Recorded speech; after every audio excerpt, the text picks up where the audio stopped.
सूर्यशौर्यमथेन्दुरुच्च पदवीं सन्मङ्गलं मङ्गलं सद्बुद्धिश्च बुधो गुरुश्च गुरुतां शुक्रं सुखं शंशनी राहुर्बाहुबलं करोतु सततं केतुं कुलस्योन्नतिं नित्यं प्रीतिकरा भवतु मे सर्वानुकूलग्रहा। जय हो। नमस्कार। सिटी चैनल के सभी दर्शकों का स्वागत है। आप देख रहे हैं आपका अपना मनपसंद साप्ताहिक कार्यक्रम भविष्य दर्पण। मैं हूं पंडित सुदर्शन शर्मा। आज मकर संक्रांति है। आप सबको सिटी चैनल परिवार की ओर से मकर संक्रांति की हार्दिक शुभकामनाएं। आपके जीवन में खुशियों की पतंग सफलता के आसमान में लहराती रहे, यही आशा करते हैं। मकर संक्रांति के विषय में क्या शास्त्रीय विधान है, क्यों मनाना चाहिए, पतंग क्यों उड़ाई जाती है, इन सब बातों का उत्तर आपको हमारे दूसरे कार्यक्रम क्यों कब कैसे में आप देख सकते हैं, रविवार के दिन सुबह 11 से 11:30 बजे तक। आइए शुरुआत करते हैं कार्यक्रम की। आज हम कंपाउंड वॉल के पास नैऋत्य कोण में यदि आपको एक्सटेंशन करना हो तो उसके क्या शुभ अशुभ परिणाम आते हैं, इस विषय पर चर्चा करेंगे। साथ ही ज्योतिष ज्ञान में धनु राशि और नवरत्नों की चर्चा भी हम करेंगे। साथ ही सभी 12 राशियों का हल भी जानेंगे। पर सबसे पहले देखते हैं इस सप्ताह के व्रत और पर्व।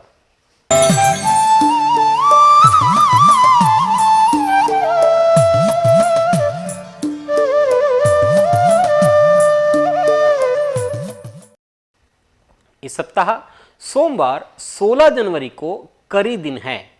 संक्रांति का, होली का जो अगला दिन होता है उसे करी दिन कहा जाता है।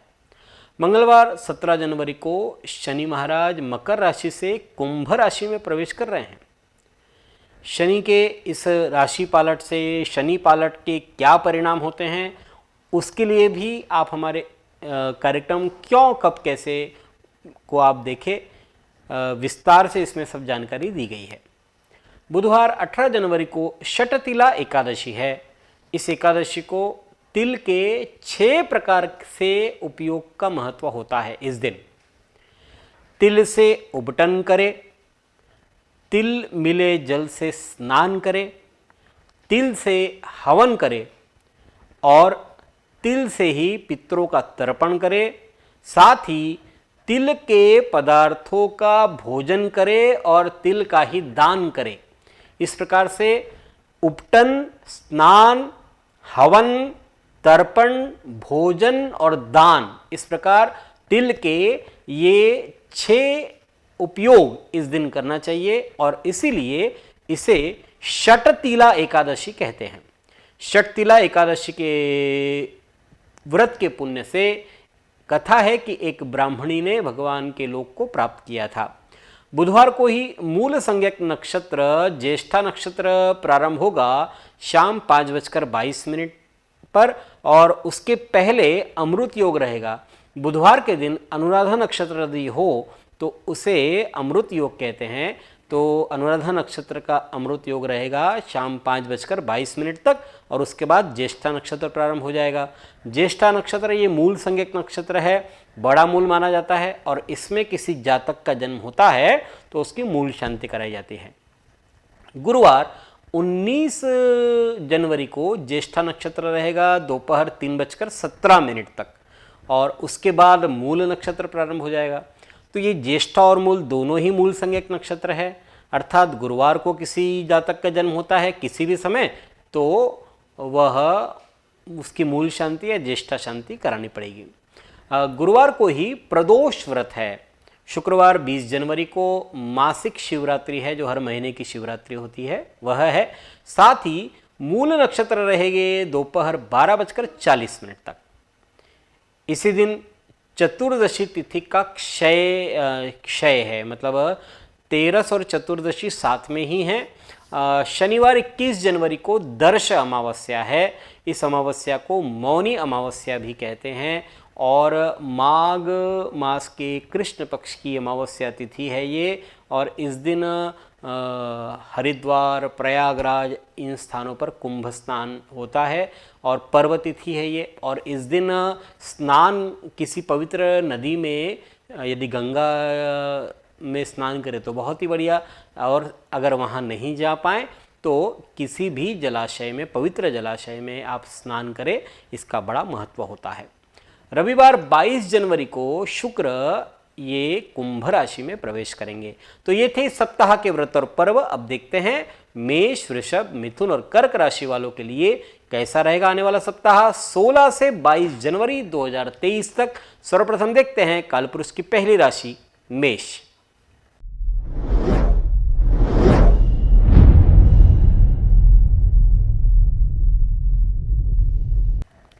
मंगल मेष राशि के अधिपति है। सोमवार की बात करते हैं तो व्यापार में नए आइडिया से लाभ हो रहा है।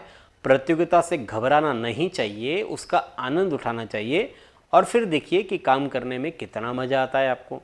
किसी जरूरतमंद की मदद करके आपके दिल को खुशी मिलेगी। मंगलवार बुधवार की बात करते हैं मेष जातकों के लिए, तो कोर्ट कचहरी अथवा किसी सरकारी काम पर खर्च करना पड़ सकता है। छोटों से प्रवास के योग बन सकते हैं। पुराने कर्जों से मुक्ति मिल सकती है। गुरुवार की बात करते हैं तो विरोधी आपके सामने चारों खाने चित नजर आएंगे। मानहानि, धनहानि की संभावना है। छोटी मोटी बीमारियों को छोड़ दे तो आमतौर पर आपका स्वास्थ्य बढ़िया रहेगा। शुक्रवार शनिवार कोई नया सौदा करते समय कागजातों की अच्छी तरह से जांच पड़ताल कर ले। दाम्पत्य जीवन में सुख संतोष की भावना का अनुभव करेंगे। रविवार की बात करते हैं तो बेकार में यहाँ वहाँ भटकने से बचें। बदलता मौसम सेहत खराब कर सकता है। सहकर्मियों से मतभेद हो सकते हैं। परिवार के सदस्यों के साथ किसी भी प्रकार के विवाद से बचें। यह सप्ताह रविवार आपके लिए प्रतिकूल, शेष समय आपके लिए अनुकूल कह सकते हैं। देखते हैं कालपुरुष की दूसरी राशि वृषभ।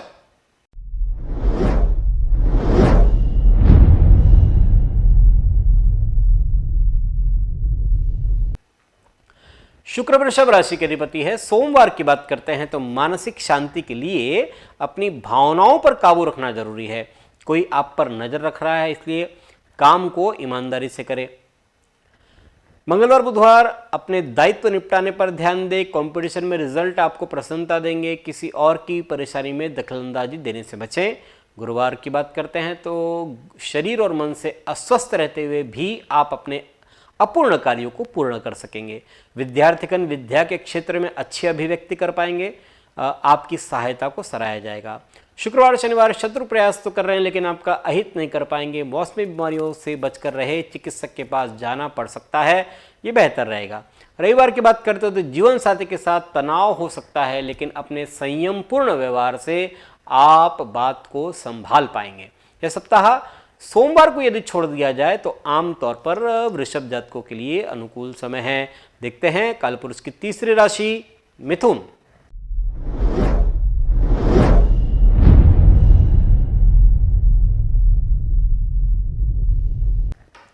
मिथुन राशि के अधिपति बुध है। सोमवार की बात करते हैं तो वक्त बदल रहा है, लेकिन याद रखिए कि तरक्की के पेड़ पर फल मेहनत के पानी से ही आते हैं, इसलिए मेहनत में कोई कोताही न बरते।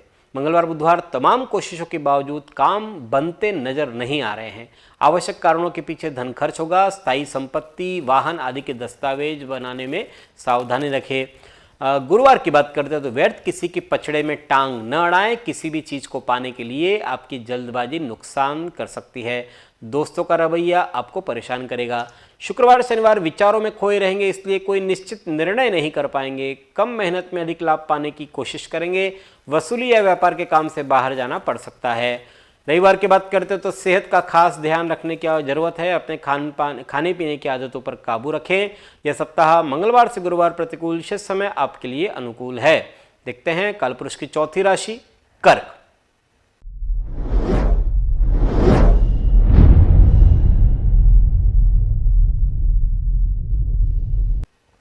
कर्क राशि के अधिपति चंद्रमा है। सोमवार की बात करते हैं तो लक्ष्मी जी की कृपा दृष्टि बनी रहेगी। वैचारिक स्तर पर विशालता और मधुर वाणी से आप अन्य जनों को प्रभावित कर सकते हैं। प्रिय पात्र से भेंट हो सकती है। मंगलवार बुधवार दूसरे लोग फैसले के लिए आपकी कुशलता पर, योग्यता पर निर्भर कर रहे हैं। बुजुर्गों का आशीर्वाद प्राप्त कर सकते हैं। गुरुवार की बात करते हैं तो चिंता से घिरे रहेंगे।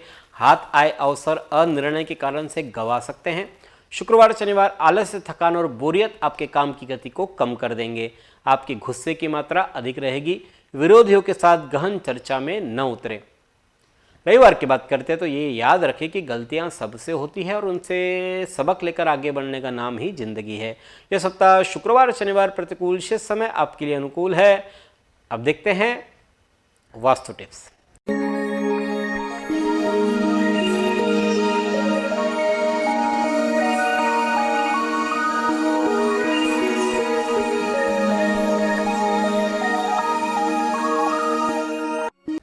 पिछली बार हम बात कर रहे थे कि घर के कंपाउंड वॉल के पास अग्निकोण में निर्माण करने पर क्या शुभ उसके परिणाम होते हैं।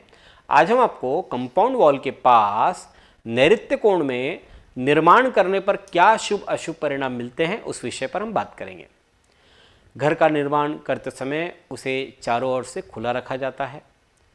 कंपाउंड वॉल से दीवार से लगकर जो 4 कोने होते हैं आमतौर पर ईशान, अग्नि, नैऋत्य और वायव्य, इसमें कई बार जगह की कमी के कारण से कुछ निर्माण किया जाता है। अगर कंपाउंड वॉल से लग करके नैऋत्य कोण में खुली जगह पर आप निर्माण कर रहे हैं तो ये आमतौर पर शुभ होता है, क्योंकि नैऋत्य कोण जो है ये भारी होना चाहिए। नैऋत्य कोण में देवी नैऋति का स्थान होता है और ग्रहों की बात करें तो यहाँ पर राहु की भूमिका होती है। अगर पंच तत्वों की बात करते हैं तो यह जो भाव है, यह जो कोण है, ये पृथ्वी तत्व से संबंधित है और पृथ्वी तत्व का हमारे जीवन में सबसे महत्वपूर्ण स्थान रहता है। पृथ्वी तत्व के कारण इस कोण को ऊंचा रखना चाहिए, भारी रखना चाहिए। इसलिए नैऋत्य कोण में इस स्थान पर आप शेड बना सकते हैं या अन्य प्रकार से निर्माण करके यह जो स्थान है इसे ऊंचा कर सकते हैं, भारी कर सकते हैं। ये आपके लिए शुभ होता है। नैऋत्य कोण में कंपाउंड वॉल से लग करके निर्माण करने पर घर का जो भार है वो नैऋत्य की ओर हो जाता है और पूर्व और उत्तर हल्के हो जाते हैं। ये एक प्रकार से वास्तु के अनुकूल माना जाता है। यदि नैऋत्य कोण में निर्माण कंपाउंड वॉल की दीवार का आधार लेकर यहाँ पर किया जा सकता है, छोड़ने की जरूरत नहीं है। इस स्थान पर घर के मुखिया क्या कमरा बना सकते हैं नैऋत्य कोण में, मतलब जो मास्टर बेडरूम है वो बनाया जा सकता है। अगर वो नहीं बनाना है तो वहाँ एक ऑफिस टाइप आप बना सकते हैं। मशीनें रखने के लिए या कबाड़ रखने के लिए, वैसे घर में कबाड़ नहीं होना चाहिए, लेकिन जो भारी सामान है वो रखने के लिए उपयोग करने के लिए नहीं, वो सामान आप वहाँ पर रख सकते हैं। इस स्थान पर गड्ढा, बोरिंग, कुआं तो बिल्कुल ही नहीं होना चाहिए। पूजा घर भी नहीं होना चाहिए, अध्ययन कक्ष भी ना हो तो अच्छा है। इस प्रकार से नैऋत्य कोण में दीवार से लग करके जो निर्माण है वो आमतौर पर शुभ होता है। अगले सप्ताह हम वायव्य कोण की कंपाउंड वॉल से लग करके निर्माण करने के क्या शुभ अशुभ परिणाम होते हैं उस विषय पर चर्चा करेंगे। अब देखते हैं सिंह, कन्या, तुला और वृश्चिक राशि वालों के लिए कैसा रहेगा आने वाला सप्ताह। सबसे पहले सिंह राशि।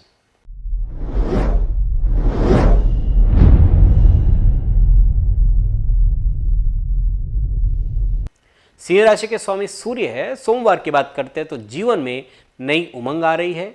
इस ऊर्जा का प्रयोग लंबे समय से अधूरे पड़े कामों को पूरा करने में लगाएं।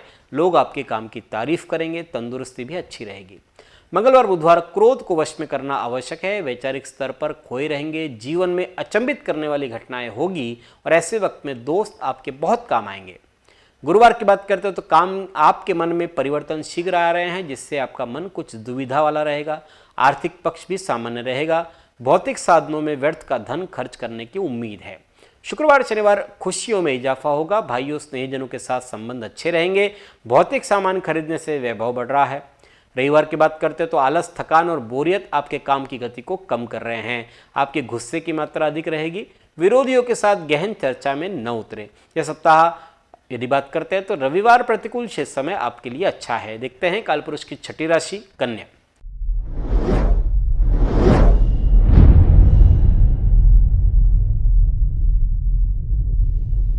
कन्या राशि के अधिपति बुध है। सोमवार शुरुआत अनमने ढंग से हो रही है। कार्य में मन नहीं लगेगा, थकान महसूस होगी। मंगलवार बुधवार दैनिक कार्यों के अतिरिक्त नया कार्य हाथ में लेना उचित नहीं है। धैर्य बनाए रखेंगे तो स्थिरता रहेगी। आपके लिए शांति सुकून प्राथमिकता होनी चाहिए। गुरुवार की बात करते तो शुरुआत प्रफुल्लित मन और स्वस्थ चित्त से होगी। नए कार्य करने की प्रेरणा मिल रही है। वेतन और खर्चों के बीच सामंजस्य बिठा पाना मुश्किल होगा। शुक्रवार शनिवार कमाई के नए साधन मिल सकते हैं। बचत में बढ़ोतरी हो रही है। मित्रों का सहयोग मिलेगा। आपके जीवन की गाड़ी को रफ्तार देगा। रविवार की बात करते हैं तो समय के प्रबंधन से कई रुके कार्य कर सकते हैं। परिवार की कोई समस्या को सुलझाने का प्रयास करें। वाणी की मधुरता आपके जीवन में आपके संबंध बनाने में काम आएगी। यह सप्ताह सोमवार प्रतिकूल शेष समय आपके लिए अनुकूल है। देखते हैं कालपुरुष की 7वीं राशि तुला।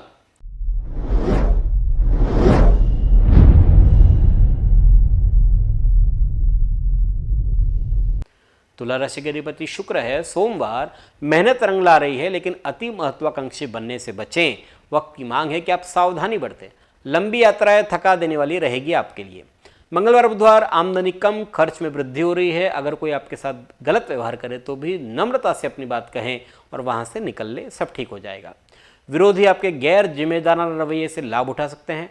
मन में नकारात्मक विचारों को निकाल देने की सलाह है। अधिक खर्च होने से हाथ तंग रह सकता है। शुक्रवार शनिवार शुरुआत प्रफुल्लित मन और स्वस्थ चित्त से होगी।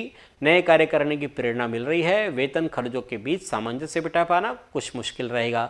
रविवार की बात करते तो आपको शारीरिक और मानसिक रूप से स्फूर्ति, आनंद का अनुभव करेंगे। परिवारजन मित्रों की घनिष्ठता बढ़ रही है। यह सप्ताह मंगलवार से गुरुवार प्रतिकूल शेष समय आपके लिए अनुकूल है। देखते हैं कालपुरुष की 8वीं राशि वृश्चिक।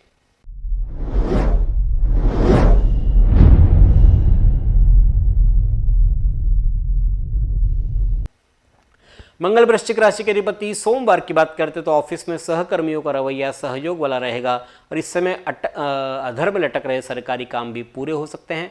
मंगलवार बुधवार कार्य के लिए कुछ अधिक दौड़ धूप करनी पड़ेगी। परिश्रम की तुलना में प्राप्ति कम हो रही है।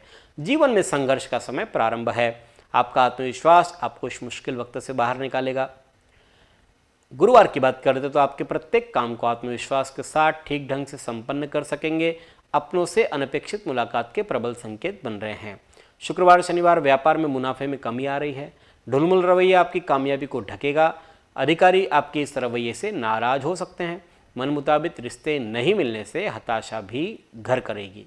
रविवार की बात करते हो तो जीवन में नया करने की प्रेरणा मिल रही है। वर्तमान समय में आपके विचारों और कार्य पद्धति में कोई परिवर्तन देखने को मिलेगा और इस परिवर्तन से आपको लाभ हो रहा है। इस सप्ताह शुक्रवार शनिवार प्रतिकूल शेष समय आपके लिए अनुकूल है। अब देखते हैं ज्योतिष ज्ञान।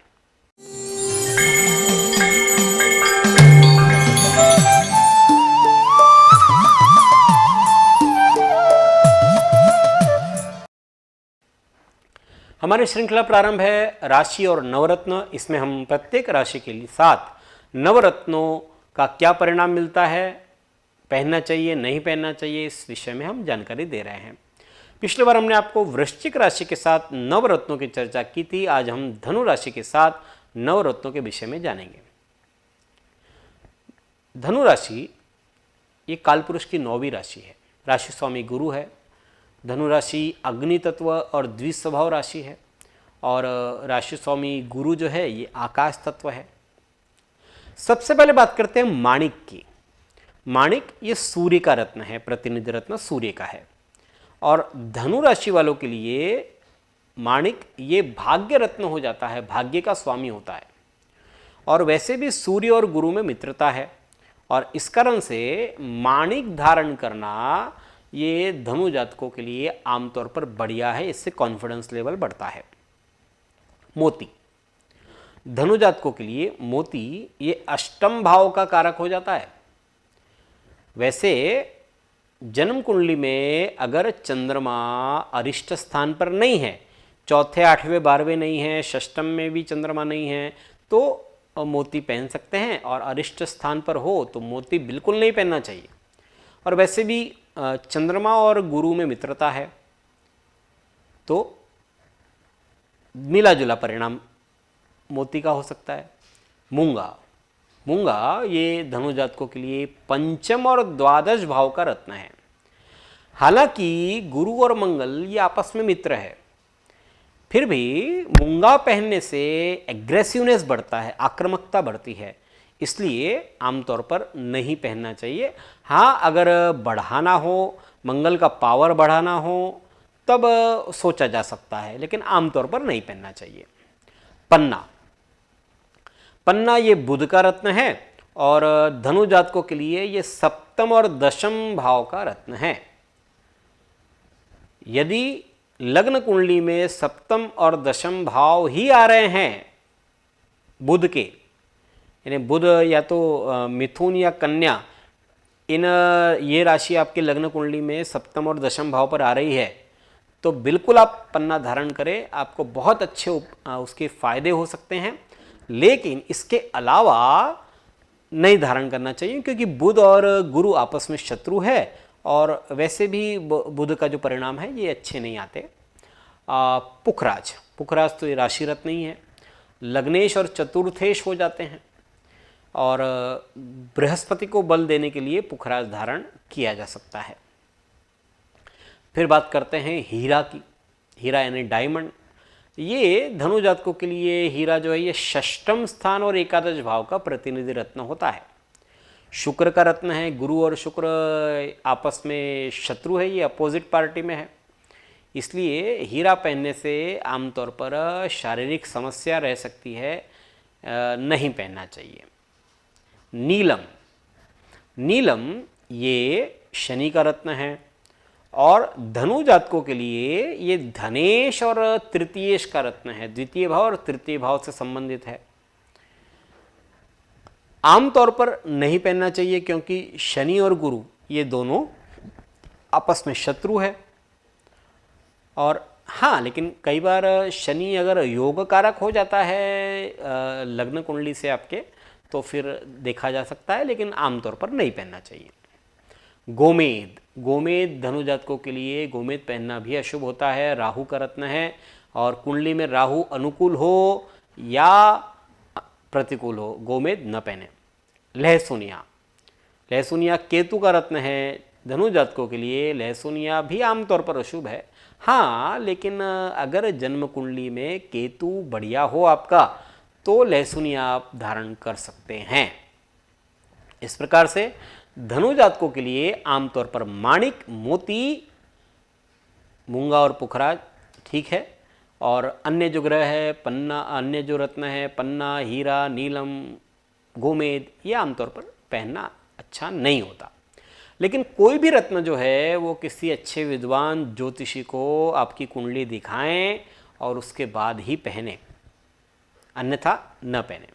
अगले सप्ताह हम आपको मकर राशि वालों के साथ नवरत्नों का क्या परिणाम मिलता है उस विषय में जानकारी देंगे। अब देखते हैं धनु, मकर, कुंभ और मीन राशि वालों का हाल। सबसे पहले धनु राशि।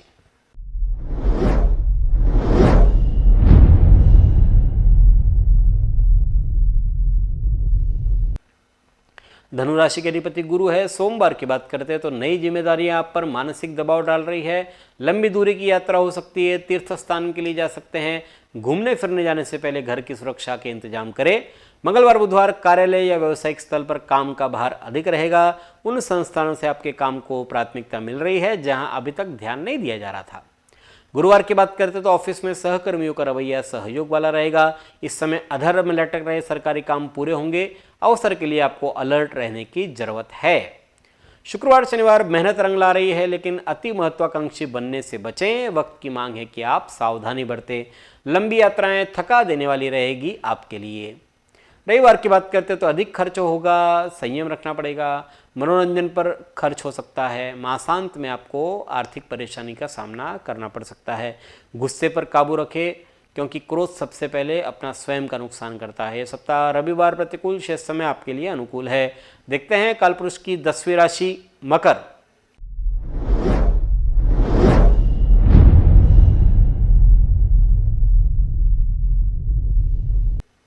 मकर राशि के अधिपति शनि।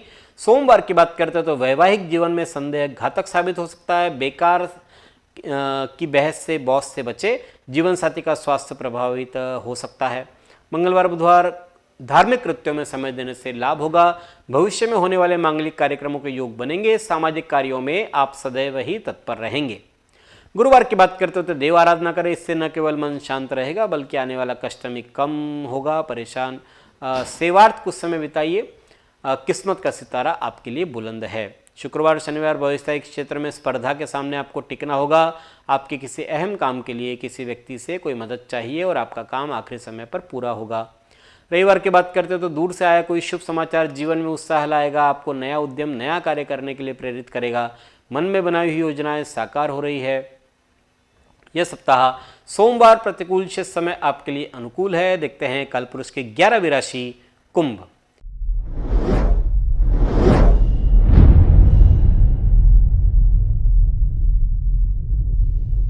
शनि कुंभ राशि के अधिपति। सोमवार की बात करते हैं तो परिवार में आनंदमय वातावरण रहेगा। जीवन साथी आपके लिए ढाल का काम करेंगे। कला और साहित्य से जुड़े लोगों के लिए शानदार समय है। मंगलवार बुधवार कुटुंबीजनों और सगे संबंधियों के साथ खूब संभल करके रहना पड़ेगा। तानाशाही रवैये से विरोध का सामना करना पड़ेगा। गुरुवार की बात करते हो तो मानसिक अशांति और उद्वेग भरा दिन रहेगा। तबीयत खराब हो सकती है, आपके मन को उदास बनाएगी।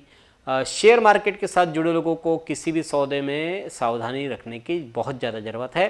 पाचन तंत्र मंद पड़ सकता है। शुक्रवार शनिवार धार्मिक कृत्यों में समय देने से लाभ होगा। भविष्य में होने वाले मांगलिक कार्य के योग बन रहे हैं। सामाजिक कार्यों में आप सदैव ही तत्पर रहेंगे। रविवार की बात करते हैं तो कार्य क्षेत्र में वर्चस्व प्रभाव जमा सकेंगे। उच्च पदाधिकारियों के द्वारा काम की कदर हो रही है। पिता के साथ आत्मीयता बढ़ेगी। यह सप्ताह मंगलवार से गुरुवार प्रतिकूल, शेष समय आपके लिए अनुकूल है। देखते हैं कालपुरुष की 12वीं राशि मीन।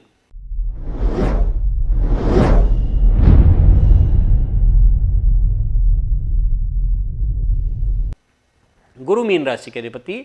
सोमवार की बात करते हैं तो प्रवास के आयोजन की संभावना बन रही है। विरोधियों की चाल निष्फल हो जाएगी। मौसम आपके स्वास्थ्य के लिए ठीक नहीं है। मंगलवार बुधवार व्यापार में लाभ और उन्नति के अवसर आ रहे हैं। करियर के लिहाज से समय बेहतरीन है। नई ऊंचाइयों को छू सकते हैं। गुरुवार की बात करते हैं तो गृहस्थ जीवन में मधुरता छाई रहेगी। आपके पार्टनर से राय ले, फायदा होगा। बौद्धिक और लेखन के कार्यों में सक्रिय आप बने रहेंगे। शुक्रवार शनिवार धन और कीर्ति की हानि हो सकती है। आप चिंतित रहेंगे। शत्रु पक्ष आप पर हावी हो सकता है। आवश्यकता से अधिक मीठा अथवा चटपटा खाने की इच्छा जागृत होंगी। बीमार पड़ने के योग भी बन रहे हैं। रविवार की बात करते हैं तो धार्मिक विषयों में मन तल्लीन रहेगा। किसी भी कार्य को दृढ़ मनोबल से और आत्मविश्वास के साथ आप कर पाएंगे। सत्पुरुषों के संग से लाभ होगा। यह सप्ताह शुक्रवार शनिवार प्रतिकूल, शेष समय आपके लिए अनुकूल है। यह है 12 राशियों का फलादेश 16 से 22 जनवरी 2023 तक। अगले सप्ताह इसी समय इसी कार्यक्रम में पुनः भेंट करेंगे। ईश्वर आप सभी को स्वस्थ और सुखी रखे। धन्यवाद। जय श्री राम।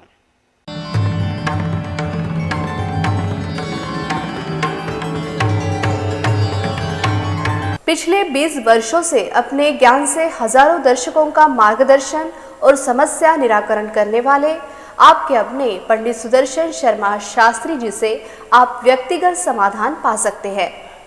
कंप्यूटर कुंडली ज्योतिष मार्गदर्शन, वास्तु विजिट, रत्न उपरत्न श्रीमद् भागवत कथा के लिए संपर्क करें पंडित सुदर्शन ओम प्रकाश शर्मा, ओम ज्योतिष कार्यालय, न्यू राधा किशन प्लॉट, महसूल भवन के पास, Akola. Phone number 0724244072, mobile number 9422860311, 9822227765। जो दर्शक व्यक्तिगत नहीं मिल सकते वे वेबसाइट के माध्यम से भी जुड़ सकते हैं। वेब एड्रेस है www.panditsudarshan.com।